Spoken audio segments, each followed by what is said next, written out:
This session is brought to you by Thomas Tachek, Alex Badushi, Sean Delvlin, Steve Thomas from Montesano.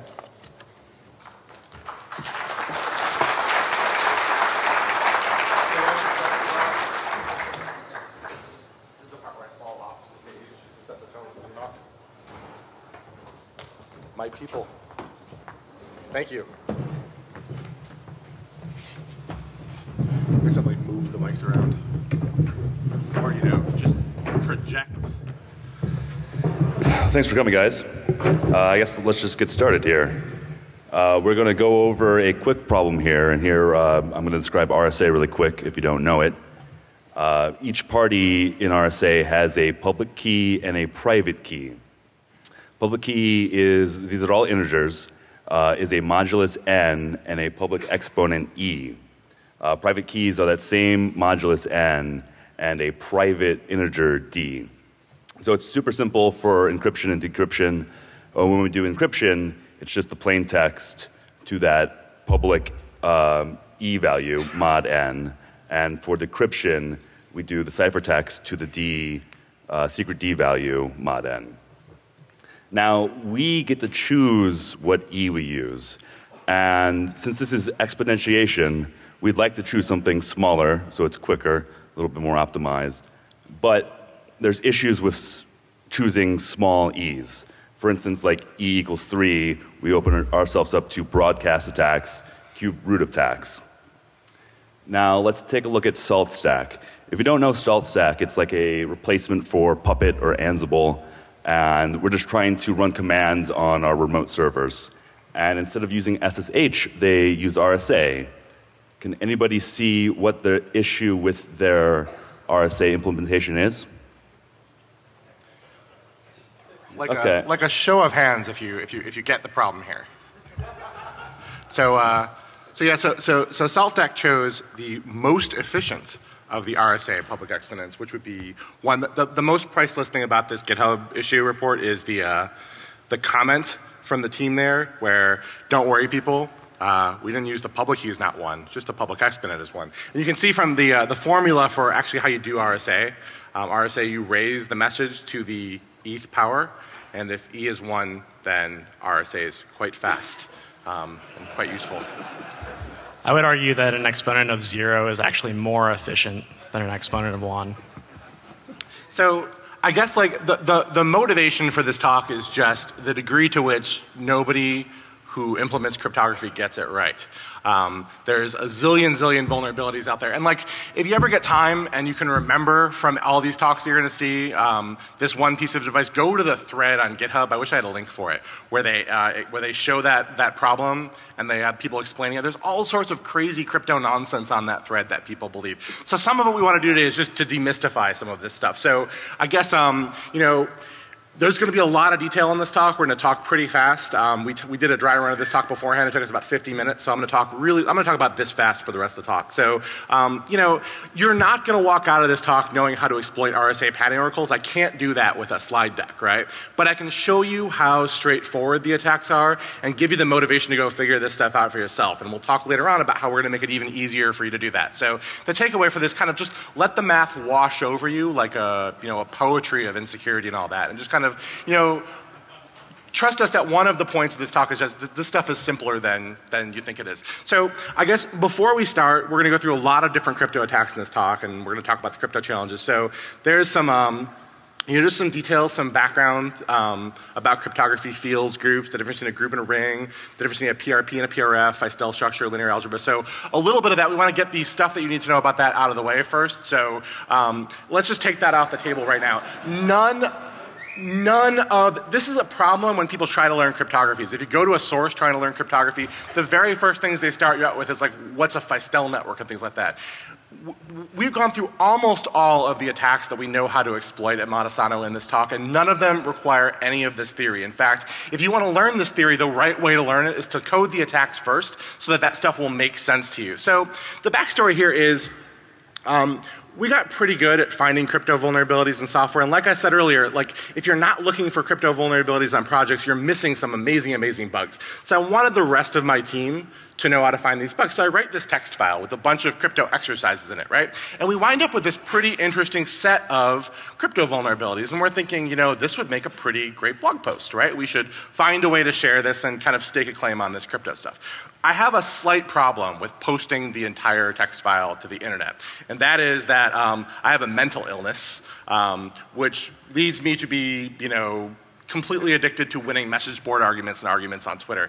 And the problem I basically have is there are people who shall remain nameless that I will end up arguing with on Twitter, and I don't want to arm them with the jargon that would allow me not to trump them in arguments by busting out my own jargon, right? Like, I don't want them to know what a CTR nonce collision is. I don't want them to have those words, right? If they're going to have those words, I want them to know what it means. So we have a solution. The solution we came up with just out of necessity to keep these terrible secrets out of the hands of people who might win arguments with me online is we carved the challenges up into sets of 8. And what we did was, if you emailed us and asked us for a set of 8, we would give you the first set of crypto challenges. And in order to get the next set of crypto challenges, you would have to send us back the code that you use to exploit those challenges. So we carved it up into sets. We tuned the sets up a little bit. We embedded a lot of Kid and Play and Wu-Tang lyrics into the sets just to spice things up. And yeah, so the net result here is the only way you get crypto terminology, and by the way, it was pretty amazing that almost nobody leaked anything. We did this with a lot of people, and almost nobody. The honor system for this worked brilliantly, right? So in order to get the jargon, you have to know how to code. So what happens is there's this guy, if you're not familiar with Pinboard or with the Idlewords blog, I think he might be the best writer on the internet. Well, he's also a really excellent programmer, and he wrote a little blog post about doing the crypto challenges. And that blog post, this is not the best screenshot, but this blog post was for a long time on the top of Hacker News. A lot of people saw it, and a lot of people ended up doing the crypto challenges, way more than we expected. Before this blog post happened, we were doing everything manually. People would send us the sets, and we'd be in Apple Mail and dragging things around and doing manual replies. And then suddenly, like, you know, more than 10,000 people are doing them. So huge numbers of people are doing the challenges. And so these people who did the challenges submitted them in a variety of languages. And so you see at the top there, this is basically a breakdown of the kinds of languages that people submitted solutions in. So Python, obviously dominant there with like 40% of the market. Then you have, going down the chart, Golang and Ruby coming in at second and third. Kind of like a few other traditional kind of imperative, you know, object-oriented procedural kind of languages. A lot of people like picked up languages to do the crypto challenges with. That's what Maciej told people to do, is if you want to learn a new language, this is a great way to do it, is to pick up the crypto challenges and try to learn it. So it's like a running joke how many people started with. So, you know, your Haskells, your Closures, your Scalas, like the more exotic languages on here, you know, we see a few of these things. A lot of those people didn't finish. I'm guessing probably because they just weren't that familiar with the environment. And we saw some even more exotic stuff. So I guess you can flip. Yeah, a little hard to read this, but lots and lots and lots of different languages right. here. There's a long tail of languages, basically. And we got solutions. We got complete set 6 solutions for all these languages. Everything on here, at least one person finished. So it was pretty impressive. Like, we have a Rosetta code for all these different languages, which we're publishing. One of the more exotic ones is, so, you know, Microsoft Excel. Someone submitted some solutions in Microsoft Excel. And so this is like an implementation of the AES block cipher in Excel. And when we say Excel, we don't mean like VB script. We mean like table, like cell references. So like someone wrote all the like AES S boxes out into Excel and then wrote these references. This is amazing. This is the coolest thing. So this is this is the same guy, by the way. But this is a PostScript file that kind of illustrates AES, but all the images you see are also generated by an implementation of AES written in PostScript embedded in the file. And then, you know, obviously the most exotic, you know, kind of out there language for cryptography is JavaScript. So CryptoCat is a JavaScript app that they try to do usable encryption, and also there's cats. cats are very important to the security of CryptoCat. So CryptoCat, it's like a messaging application. It's the supposedly the heir apparent to PGP. It's the standard bearer for usable cryptography. And for the thing we want to illustrate here, we want to talk about a little bit here. So CryptoCat uses elliptic curve Diffie-Hellman in order to get the two parties that are chatting with each other, or the however many parties are chatting with each other, to share keys. And we want to talk a little bit about how they got that wrong. So during this time frame, you could actually break the public keys and decrypt the chat. And we're going to talk a little bit about how that worked, right? So an interesting thing to look at here is just look at the time period here, from May 7th, 2012 to June 3rd, 2013. Now, a lot of things were happening. I'm sure Beyonce had a new album in that period of time. Lots of things were happening with politics and Congress and all that. And one other thing was happening at the same time. While this was happening, that's an ECB encrypted Edward Snowden, if you can see it properly. I don't know how the resolution works, but you know, the whole Snowden thing was happening. So you're wondering, why does it matter? Certainly Snowden is not relying on cats for the security of his communications with Glenn Greenwald. That couldn't possibly be happening. But it did actually happen. The time frame isn't exactly known, but anything early June or earlier would have been easily broken. I'm still kind of head exploding about how they were. Glenn Greenwald was unable to get OTR working. OTR was not usable enough, so they switched to CryptoCat for extra usability. But the time frames here match up pretty nicely. So assuming that, and it's more than, the June 3rd is the period where the fix went in, yeah. But then there's a lag after the fix goes in, after the fix for the Firefox module for CryptoCat goes in, before Firefox or before Mozilla approves it, right? I don't know how long it is. It's well, for Firefox, it's 2 weeks. It's 2 weeks. So 2 weeks after June 3rd is when that fix would have been applied. So I guess long story short, if NSA was, say, collecting all of CryptoCat's chats, which I'm sure they weren't doing, I'm sure there's way too many CryptoCat chats for them to have been collecting them, they can go back and decrypt all of those chats. And, you know, some things went wrong there. I think, so this is the old Diffie-Hellman stuff. We might want to go fast through this, but so basically what this was before they switched to elliptic curve Diffie-Hellman. They kept on changing the size of the private key. So that's 10 to the 64. Then they reduced it to 10 to the 32. That's actually breakable. Basically, just 10 to the 32 is breakable. Yeah. But because with tax level, we'll talk later about you can get that down to 10 to the 16. So. And then we've got 32 to the 26th. I guess apparently, and you know the backstory on this better than I do, but there's commit messages that go with this where they're saying these are performance improvements, right? Yeah. Like we're shaving bytes off of the performance, the key here, we're getting it faster and faster while dragging Diffie-Hellman performance down. It goes from 26 to 24. We got the last 2 bytes down. So to clarify, when you say it's breakable, what kind of investment would you have to make to break that? Well, for this, it'd be, well, actually I don't know this one specifically, but it's like a few thousand to, you know, more. And this is the especially fun bug. This one, basically they mistaked strings for the BigInt library. Basically, instead of using 15-bit integers, they were using decimal. So basically it ended up being 2 times 10 to the 16 was the key space, square rooted. So this is key strength over time. The line goes up when, that's June, when they finally applied your fixes to it? When it gets to the very top. The very top. So there's a step there's a step early on there where they got it a little bit stronger. So the punchline to this story is, I guess it's to CryptoCat, which we should talk a little bit about. But there's a period of time in here, this long red line there is a period of time where you can take a DigitalOcean droplet and take collected messages from CryptoCat and break the elliptic curve Diffie-Hellman theories in there because they got strings and integers confused among other problems in CryptoCat, right? And there's a little jump there where an early fix got in there. This is important because it's important to the CryptoCat team to say that nothing really serious was on the CryptoCat network during that time. But that first bump there, that takes it out of the realm of breaking a DigitalOcean droplet. Yeah, basically it's $20 million, roughly, So, to generate a table, to break it. Well, it takes about a month to generate, roughly, then about a week per key. So the attack that you would use is baby step, giant step. Basically, this is just pseudocode for it.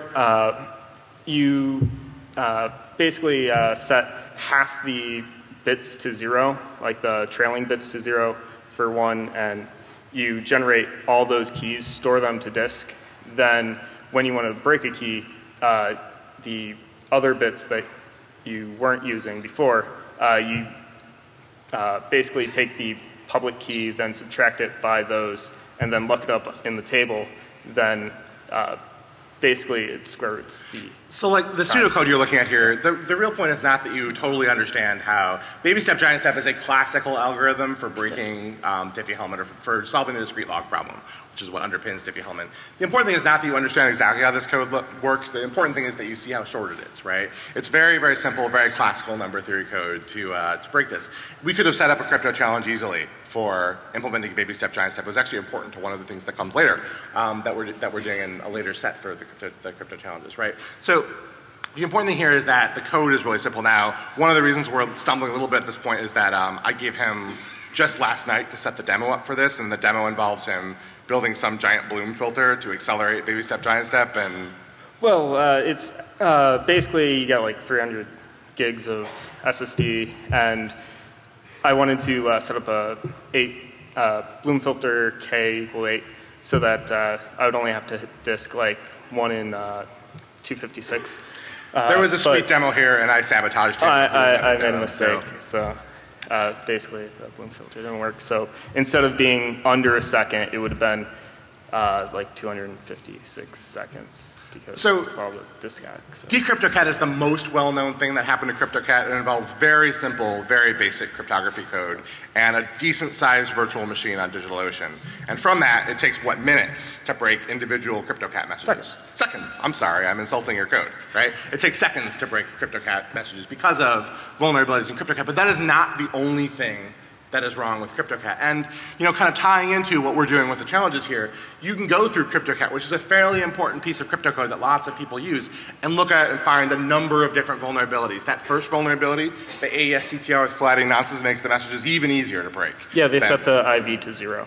Right, so, we looked at some of the old DH code a couple days ago. There's a bunch of RSA problems in it. Like, you can just take a tour of that code and find a bunch of cool challenges to implement. And so, we want to talk a little bit about kind of what those vulnerabilities are and how they tie into the crypto challenges. Alex, this is, I think.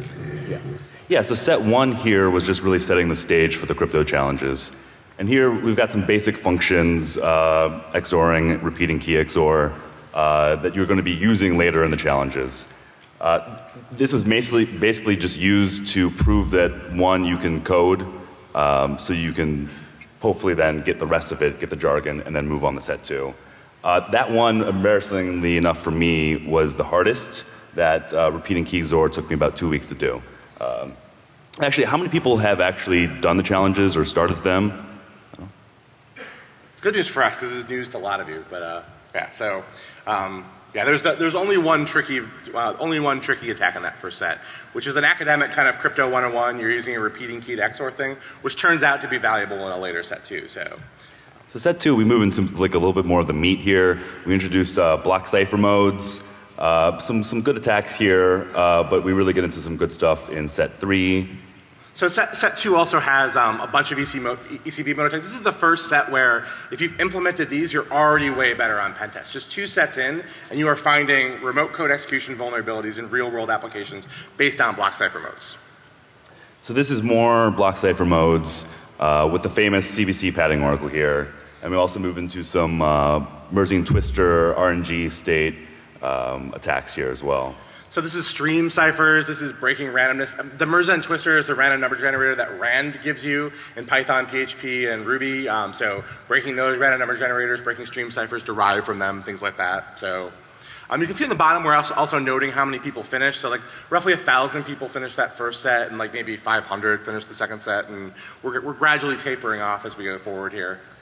Set 4, we do more CTR mode stuff, introduce hash functions, length extension attacks, starting in the HMAX here. We talked more about CTR, but we did a Black Hat talk a couple of years ago where we talked about how to exploit CTR and colliding analysis. But just so you know, CTR is how you turn AES from a block cipher into a stream cipher. It's the most important block cipher mode in block cryptography, right? And there are things that go terribly wrong that allow you to break it. And then the length extension thing is really important here too. So then set 5, we finally introduced like public key cryptography. We do Diffie-Hellman, SRP, and then some cool RSA attacks down there. That's not a very cool RSA attack. It's a pretty weak RSA attack. Okay, and so in set 6, the continuation of public key stuff, we have some DSA, and then finally culminating in the RSA padding oracle. This is Daniel Blankenbacher's 1998 attack on SSL. So this is a pretty cool attack, and still like mostly under the radar, but it's something you can actually find in like application level cryptography. So basically, for people who aren't familiar with a padding oracle, this is basically like a plain text recovery attack. So the attacker has like a piece of ciphertext, and they can talk to the server that decrypts. And if they can detect errors in decryption, they can kind of piece together enough information to recover the original plain text. So if you want to see how this comes up in like the real world, where you'd see this in an actual pen test, imagine you have like a payment processing application, right? And imagine that payment processing company has clients that have their own web apps, right? And they want their clients to be able to RSA encrypt credit card numbers so that those clients won't be PCI encumbered. They can do the RSA on their side and then send the RSA encrypted messages to the payment processor. And then you want to imagine our attacker capturing those RSA encrypted credit card numbers. And the thing to kind of get in your head here is that a credit card number is really small, right? So a credit card number fits, usually when you encrypt with RSA, you do a combination of RSA and an actual block cipher. But people, they see things like small fixed size numbers like, credit card numbers fit nicely into RSA moduli, and so they think they're just going to encrypt that directly. And so you'll find that in a lot of places where people do RSA that way, that they have this vulnerability. So just to go into a little bit of detail on the way RSA padding is used. So RSA padding is actually necessary for security. So like when we do padding in other modes of encryption, so like in particular like in symmetric encryption, like people often try to avoid having to do padding at all. So like for stream ciphers, like you don't require any padding. But for RSA, it's actually necessary. RSA encrypting just a raw message is like trivially broken. So like we can't even go into it here, but we have an exercise in set 6 that breaks unpadded RSA messages, which is also great to know because RSA is really simple, like we showed in the first couple slides there, right? It's just like take a number, raise it to the nth power, and then it's encrypted, right? So it's deceptive because people, JavaScript programmers, for instance, will get a big num library and implement just the math for RSA, and then it's like they're gonna like play with it a little bit, see that it works, and encrypts things, and then stop there. It's like I now have enough technology to encrypt messages with RSA. You will find unpadded RSA implementations in the real world. Now, the vulnerability that we're going to describe here is more complicated. We're breaking padded RSA. My friend Nate Lawson, from whom we got 3/4 of these challenges come from Nate Lawson, right? He's like our mentor for cryptography, right? My friend Nate Lawson likes to say that we shouldn't call RSA padding. And in block cipher crypto, we're trying to get rid of padding as much as possible. Cryptographers prefer CTR mode to CBC mode because CBC mode has padding and CTR mode doesn't, right? You want to avoid padding with block cipher crypto. Well, in RSA, it's not like that. We should call RSA padding armoring instead of padding because without the armoring on RSA, RSA has no security whatsoever. But this, what we're showing you right here, this is padded RSA. It is the default, the de facto standard padding used for almost every RSA implementation you'll see. It's not the best padding. Everyone knows it's not the best padding, but if you see a fresh RSA implementation, this is the padding that they're probably using, and you should probably explain it now instead of talking over you. So the way this padding actually works is basically the idea is to fill the entire size of the modulus, the public key modulus. And so what we do for this is we start with a leading byte, and it's just the byte 2. And then we have a random padding string, and then we have a null delimiter and followed by the actual message. And so what we're actually going to exploit here is the fact that that leading byte is fixed at 2. That tells us actually a lot of information about just the bounds of the message that we're encrypting. And it turns out that that's going to be exploitable. So remember, the vulnerability that we're talking about here is we're exploiting a padding oracle. And I don't know, show of hands real quick, how many people have heard of the CBC padding oracle before? It's a pretty popular crypto attack, but great. So the idea behind a padding oracle, again, is you have an application that's receiving messages that are receiving ciphertext from what they hope is a valid person talking to it. And the very first thing they do after they decrypt the messages, they check the padding. You have to check the padding to see if it's a valid message. And a padding oracle is what happens when the target behaves differently based on whether the padding is valid or not. And you can see why it might behave differently. Like in OpenSSL, for instance, if you try to decrypt a message and it has invalid padding, you're going to get an exception. So in the Ruby bindings, the Python bindings for OpenSSL, if you have a message with bad padding, it raises an exception. You can imagine in a web application, for instance, you're going to see the exception. You'll get a 500 error, or at least a different error, based on whether the padding is valid or not. And what we're going to do is we're going to exploit just that one signal. Just the fact that the padding was valid or not valid, which you can imagine is very easy for an application to accidentally reveal to us, right? And from just knowing whether the padding is valid or not, in this case, with RSA padding, knowing that the message starts properly with 2 is going to tell us enough to decrypt the entire message. Again, this is the de facto standard padding for almost every piece of software fielded with RSA encryption. So I don't know if you got to the end of the slides before I stepped on you there, but I guess the only other thing to mention is that obviously the messages are going to be between 20000 extending and 2FFFFF. So we can call those lower and upper bounds 2B and 3B basically for the purposes of these slides. Yeah, every RSA message, every RSA ciphertext is a scalar integer. It's a single number. This is true of RSA, and I think people think it's true of everything, but it's not true of AES and other crypto. But in RSA crypto, every message is simply a number. And so for a message to have valid padding, that message has to start with 2. So the message has to be between 2B and 3B, 20000 and 2FFFFFF, right? So that sounds bad, but 2FFFFF is a gigantic number, right? So the fact that we've constrained it there shouldn't affect the security that much at all, but it does here because it bounds the size of the message.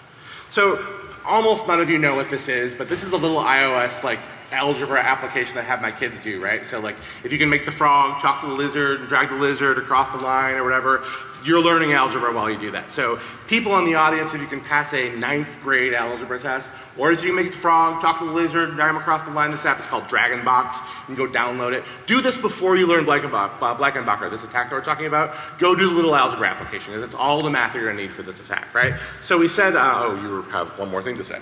Okay, so this is cool, by the way. This property of RSA is really neat. So the way we're actually going to exploit this is that there's a property of RSA that we can we can multiply ciphertext together and get the same result as if we had multiplied the plain text together before encryption. So you can see we have this plain text 355 set up, and we encrypt that and we get 609. Likewise, we encrypt the plain text 2. So suppose we want to double the original plain text message, and we get 8 back. Obviously 2 to the 3rd power is 8. So if you follow this, you can multiply ciphertext in RSA. RSA is homomorphic with respect to multiplication. You've ever heard of homomorphic encryption? That's the idea that you can do operations on ciphertext and have them actually work, right? Well, in RSA, you can multiply ciphertext together. I can multiply the encryption of 2 and the encryption of 4 and get back 2 times 4 as plain text. That's just a property of the math behind RSA, and we're going to exploit it here. Right, so you can see basically the attack we want to carry out is we have the ciphertext C, which is... That's our captured RSA encrypted credit card number. This is something we've observed on the wire or in some other circumstance. And we know that P has valid padding. So what we want to try to do here is we want to find some integer S such that we can multiply P by S and get back another integer with valid padding. And that's going to leak a little bit of information about P. And we can use that, basically to eventually reconstruct P entirely. So we have the captured message C, and we have our corrupting influence S. S is this number that we're multiplying into the ciphertext. We're going to start with a very small s. We're going to start with 2 or 3 or 4. And we're going to keep doing that. We're going to keep multiplying s into the ciphertext, and we're going to send that corrupted message to the server, and we're going to see if we get valid padding back or not. And so that's the oracle. The oracle is us saying, well, if you multiply this number into this ciphertext and you get back a valid padding, then you know that that message had valid padding, and that's the oracle here. So here's the math, and again, like I said, let this wash over you like a calm wave of mathiness. So the first line here that you're seeing, that is just a simple expression of modular arithmetic. Almost everybody in the audience, if you sat down and coded this, kind of would have an easy, intuitive sense of how modular multiplication works. This is clock math, right? You multiply x and y together, you take it mod n, it's the remainder after you divide out n, right? So on the top line there, the left-hand side is the normal way that we express modular arithmetic. If you wrote out the equation, that's what you'd say. But to understand this attack or to kind of follow it, you have to write it a different way. So the right-hand side of that equation is the same thing. We're expressing the exact same mathematical operation. So what we're doing here is we're taking the simple product, the very large number, right? That number is going to be way bigger than the modulus, right? And so instead of taking the remainder, dividing and taking the remainder, what we're going to do is we're going to count how many times we wrap the modulus, that's the number r. We're just going to subtract that off of it. So the important thing to understand here is just that the left-hand side of that and the right-hand side of that is the same equation, the same thing, just two different ways of expressing it.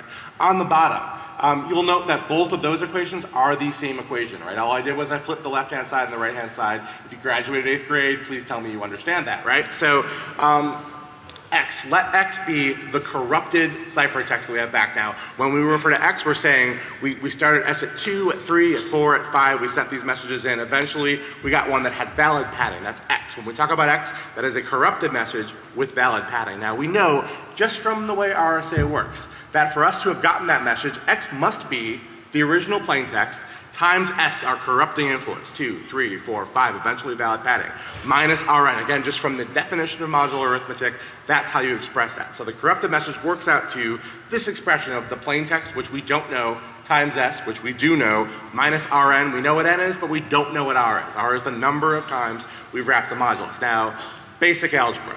We can take those expressions and solve them for different unknowns. We don't know the plaintext, we don't know the number of times that we've wrapped the modulus. So what we're going to do is basic algebra. We're going to get p by itself on the left-hand side of the equation. And if you do that, it works out that p is going to be x plus rn over s. Again, x, our corrupted message, r, the number of times we've wrapped the modulus, and the modulus over s, the number that we know that we multiplied into the message to get the valid plaintext. Now, it looks like we've solved RSA here at this point because we have p by itself on the left-hand side. But we obviously haven't because we don't know what r is. There are unknowns on the right-hand side of the equation. We can do the same thing for r, exact same set of steps. We're solving for now the number of times we've wrapped the modulus. Now we get an expression just like that p expression before, basic algebra, p works out to that, r works out to this. P times s, the plaintext times s, minus the corrupted message over n. Now, there's no, like, if you just look at it, and it took me a while, right? If you just look at it, there's no intuitive reason why r works out to p times s minus x over n. I'm not smart enough to see that instantly. But if you do the algebra, it just does, right? Just do the steps, get r by itself on the left-hand side, and it works out to this, right? So here's the cool thing that Blankenbacher does, right? We don't know what r is, we don't know exactly what p is, but we know something about those numbers. We know they have valid padding. So what we're going to do is, for the unknowns, we're going to substitute in the bounds. We know the message has to be between 2, 0, 0, 0, 0, and 2, f, f, f, f, f, f. We're going to put the intervals and plug them into the equation. We do that for p, we do that for r, we do that for s. Right, and so basically what this is going to give us is like a boundary for r. So we'll have like a range of r values that are possible. And while it took us a long time to find the first successful s value that would give us a validly padded x message, we can now find many more values for s that are successful pretty quickly. So before it would be on the order of like 10,000 or 100,000 attempts before we find a successful s. But now it's going to be maybe like 10 attempts. And each successful s we find is going to help us narrow the bounds on our message by a great margin. It's essentially going to allow us to cut it in half each time. And to get some perspective of this, I'm sorry for stepping on you, but I love making this point, right? So you're thinking RSA 2048. You have numbers that are so large. You can imagine brute forcing RSA, right? But we're dealing with numbers that are so large that to count forward through all that number space, to go from 0 to 2048 and just count that space, right? We're talking heat death of the universe amounts of time to brute force all those individual numbers, the whole 2K space, the 2 kilobit space of numbers that we're working in here. So what this is allowing us to do here as we do this is we find these intervals and plug them in and find new x values and s values and all that. What it's doing is instead of us counting slowly forward from the beginning of the message space all the way to the end of the message space, what it's doing is it's allowing us to jump forward in that space, to rule out large swaths of the space of the numbers there. It's essentially letting us travel forward in time. So instead of having to wait for 10 million years to get through the whole space, it's going to let us jump several million years. I should have worked out what the cost of those, like how much you're saving every time you do it. But every time you compute these intervals, and you do this over and over again and iterate the algorithm, every time you do it, it's drastically cutting through the whole space of the RSA modulus. So what it does basically is it turns like a linear search into a logarithmic one. So it basically makes this attack feasible and actually really cheap. So we have a short demo here that we're going to show. So what you're seeing here in action is the results of repeated successful S queries. So if you follow the red byte as it goes along, that's kind of like values locking in like byte by byte. So you can see we're recovering the high order bytes first. You can see the 0002. That's that leading 2 byte we were talking about. And that green 0, that is the null delimiter kind of highlighting the end of the padding string and the beginning of the actual plain text message, which you can see we're recovering now. And you can see that this is basically going along at like a linear pace. Like it's not taking us a longer time to recover the lower order bytes. Like we're moving along through it, and this is going very quickly. So this is with like a 1024-bit key. So this is like a very feasible attack to bring off in like an application level setting. For a while, you know, this attack used to be called the million message attack, and it was called the million message attack so as to make it sound less feasible. It was found originally in TLS. This vulnerability exists in TLS. In fact, just a couple of weeks ago, the Java implementation of TLS was found to have this vulnerability. It didn't spit out, like the reason people didn't find it until recently was it didn't spit out an error about valid padding. But the behavior of the target changed based on whether the padding was valid or not. I can't remember which Java TLS implementation it was, but it was a really cool vulnerability report where they got the Blankenbacher attack to work against TLS with a modern TLS library, just based on behavior differences, if the padding was valid or the padding wasn't valid. So like million message attack is supposed to tell you that this is a hard attack to carry off, but we've done it in web pen test settings. So every time as you watch those red bytes go by and it was locking in on the red bytes, those are network queries, right? It's going to take some time to go through it, but at the end of it, you've decrypted the message. What you've done is you've tricked the server into taking these ciphertexts and revealing the plain text of the message for you. From that. So, 9th grade algebra, study it.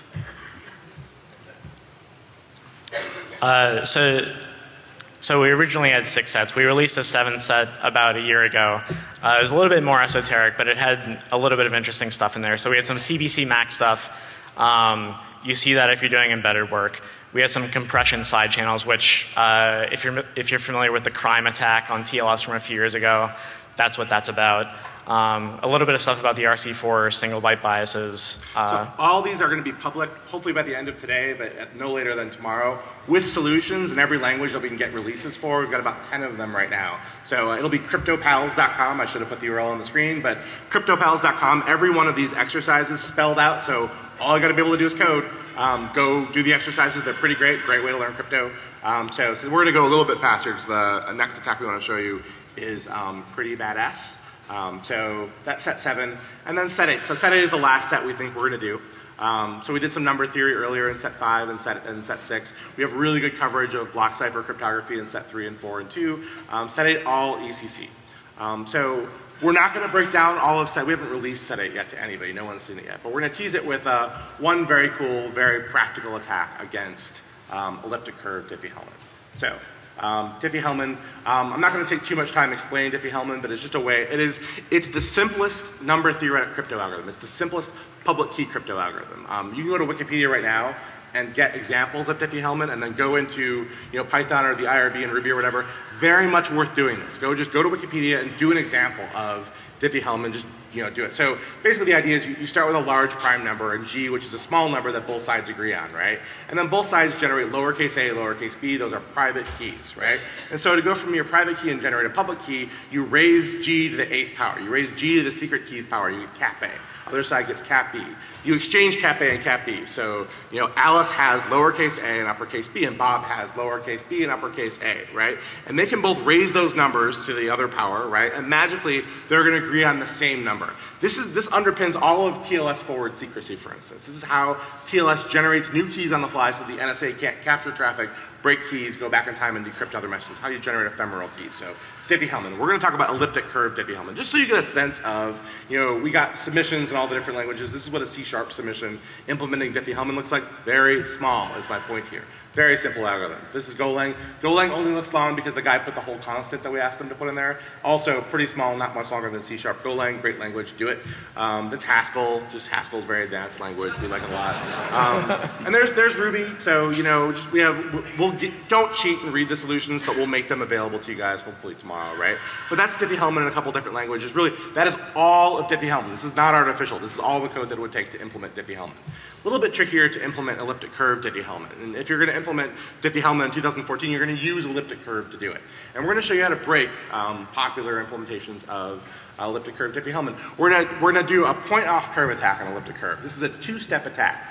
The first part of the attack is similar to Blankenbacher in that we are tricking the server into revealing fragments of the keys. And Steve and Alex are going to explain how that works. And then Sean and Alex are going to explain how you take those key fragments and put them back together. So first to describe elliptic curve, the cyclical group for it, we need to learn I need to talk about how a clock works. So basically what we're going to focus on is just adding. So 4 plus 10 modulo 13 would be 1. You can tell time. I think you're probably good with that. So consider that there's a magical hash function that masks what that number actually is, but clock math still actually works. So hash of 4 plus hash of 10 would still be hash of 1. Sorry, I'm thirsty. So with elliptic curve, there's 3 parameters. There's the curve itself, the p point, that's the generator, and the modulo prime. We're showing you this, by the way, so if you understand Diffie-Hellman, if you've implemented Diffie-Hellman ever, ECC is just a different mathematical domain that we do Diffie-Hellman in, right? You need a couple of basic operations to operate on elliptic curves, and then you take Diffie-Hellman, as is, and you do it in the elliptic curve domain, and it suddenly becomes much stronger, much faster. And so these are the parameters that you need, the base point, the shape of the curve and all that, to do elliptic curve Diffie-Hellman.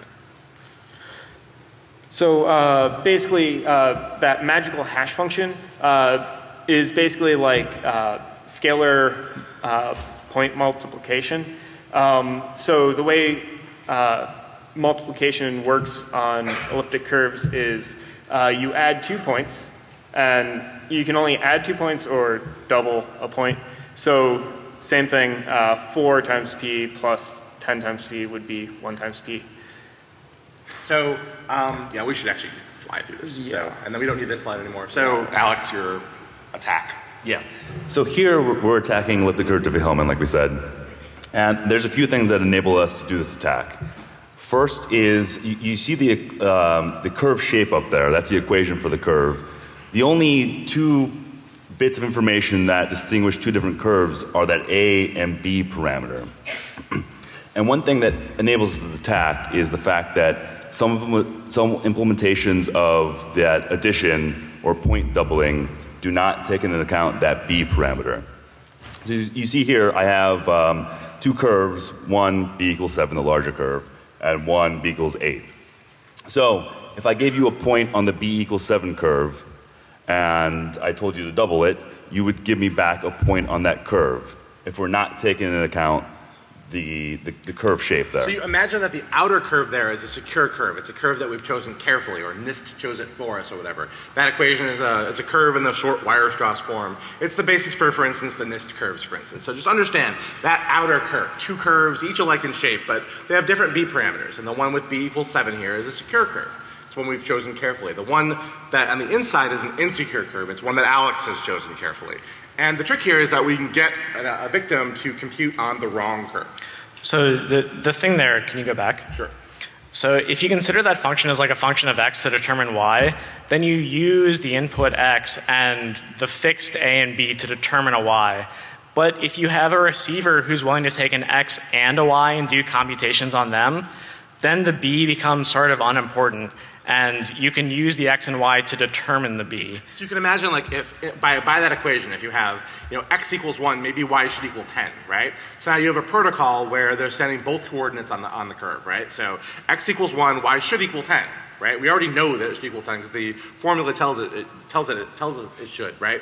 But instead of saying y equals 10, we say y equals 10,000. Right? That is a point off in outer space. It is nowhere near the curve. It's not a point on the curve, right? And it also doesn't help us that much to say y is 10,000, right? But if we're careful about what we say y is, we don't say y is 10,000, we don't put the point off in outer space, we target it really specifically to land on a different curve, right? So instead of being outer space, instead of y is 10,000, maybe y is 4 or something like that, right? And that point puts it on the insecure curve that we want the target to operate on. So what we get from that is, like, we'll take a step back. In the honest setting, if I'm communicating with Alice here, I'm going to be sending a point that is on the original curve, and that point corresponds with a generator of the curve. The generator of the curve is just a point that encompasses every single possible point on the curve. Now, by sending a point from a bad curve, I'm pinpointing you, I'm forcing you to do the operation on my curve, and then your operation with your secret key can only take a few different values. And that's where the leak of your secret key comes into play.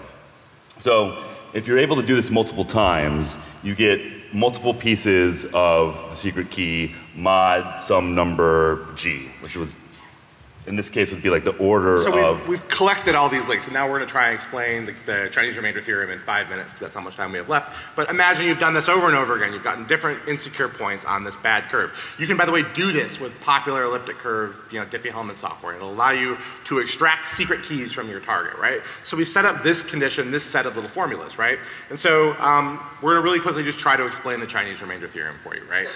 You don't need to understand CRT from this talk. You just need to know that it's possible for you to implement it. So the backstory for this is you have a Chinese general, there's been a big battle, he's got X amount of soldiers left, their arms are all hacked off, and some of them are standing and some of them are dead. You want to count them really quickly. So here's a math magic trick here, right? So you want to count this little army of little soldiers that you have here. So instead of actually trying to count these individually, which would take a long time, what you do instead is you say, they're soldiers, you can tell them to do things. So tell them to line up in groups of 5. Don't count the soldiers. Just remember you said 5, and there's one guy left, right? You count the 1. 1 is easy to count. However many that is not easy to count. Now we say line up in groups of 7, right? Again, we know 7 and we just count 1, the remainder after we have them go into groups of 7, right? And then finally we say do it in groups of 11, and we know this time it's 3. 1, 1, 3. And then there's a formula that will go from the groups of 5, groups of 7, groups of 11, and 1, 1, 3, and we can work that back to the original count. It turns out the number is going to be 36. Now, we have all this math on this page here. The real point here is we've unrolled all of the Chinese remainder theorem for you right here, just to give you a sense that this is not complicated math. These numbers just kind of distribute into these formulas. You could implement this, even if you were not a programmer in Ruby or Python, in a couple of minutes and just test it and get it working. And CRT is very, very valuable for doing number theory at crypto. You'll use it a lot. So that is the Chinese remainder theorem, and we're going to use that to tie together the key formulas. I have no idea if we have enough time to do the demo, but I think the next slide was the demo. You could probably, at this point, catch us afterwards. Let me see if I can switch over to it. Oh, I do. I totally have the demo. This is going to be like the fastest and least intelligible demo of all time. So Alex implemented this attack in Sage just to show you guys what it looks like. Sage is just Python. That's like a Python version of MATLAB. So what's the first box here? The first box is just setting up a doubling and adding formulas without using that b parameter from the curve equation. So when I hit evaluate, what am I seeing? You're seeing besides the pop-up menu. The next little box sets up the fake toy curve equation, and you can see Alice setting her secret key to 1, 2, 3, 4. Next, I have pre-generated a couple of invalid curve points that I'm just initializing right here. The next box, I'm simulating sending those curve points to Alice. This is the point at which if you were doing this attack for real, and we got this attack from Watson Ladd, who is a genius cryptographer, grad student at Berkeley, who is inexplicably also our intern this year. This is one of the things that happens when you do crypto challenges, that cryptographers take you seriously, and now one of them, who is much smarter than we are, is now one of our interns. And he implemented this inside of a day in Python, targeting real TLS implementations. We've simulated that here in Sage just so you can kind of see what the math looks like, but there you go. So those are just showing the responses from Alice. Now we work backwards from her responses to the small little scalar bit of a secret key that we have gotten from her. The next box shows the extended GCD algorithm, which is an important part for CRT, but as you can see, it's a couple lines of code. When you go to implement the Chinese remainder theorem, which please do go try to implement the Chinese remainder theorem, the one interesting part of implementing it is you have to implement the extended Euclidean algorithm for GCD. The GCD algorithm, the Euclidean GCD algorithm, is grade school math. Look at it, it's just not complicated. EGCD is the worst named algorithm in all of mathematics. It's the extended GCD, but it doesn't compute the GCD. It computes something totally different. Just understand this code is very simple, right? You can just look at it, you don't have to understand it. I barely understand it, but I can do this attack, I can make this work, right? So that was him implementing EGCD and getting to work on that point. This is basically just like an implementation detail for doing Chinese remainder theorem. Like you actually don't need. Do I hit evaluate here? I'll hit evaluate here. And then the final box is actually just doing the CRT with that little function there. Which gives us the private key from the server. Yeah. So not as cool as Sean's demo, but it gives you a sense of what it's like. So he's about to hook us off the stage. We had a lot of content in here, so you know, there we go. But like, again, cryptopals.com will have all the exercises online, totally free. We'd love it if you guys took some time, you know, looked at the solutions, sent us pull requests for the other people's solutions, ask us questions. This is stuff we believe in a lot, so look, thank you very much. Also, Sean and Alex both have very, very cool crypto attacks that are even cooler than the stuff that we talked about here. Double byte RC4, a partial nonce disclosure in ECDSA. Both of them will explain that to you if you want to hear why I hate DNSSEC. You can catch me to talk about DNSSEC. Whatever Steve wants to talk to you about. So thank you very, very, very much.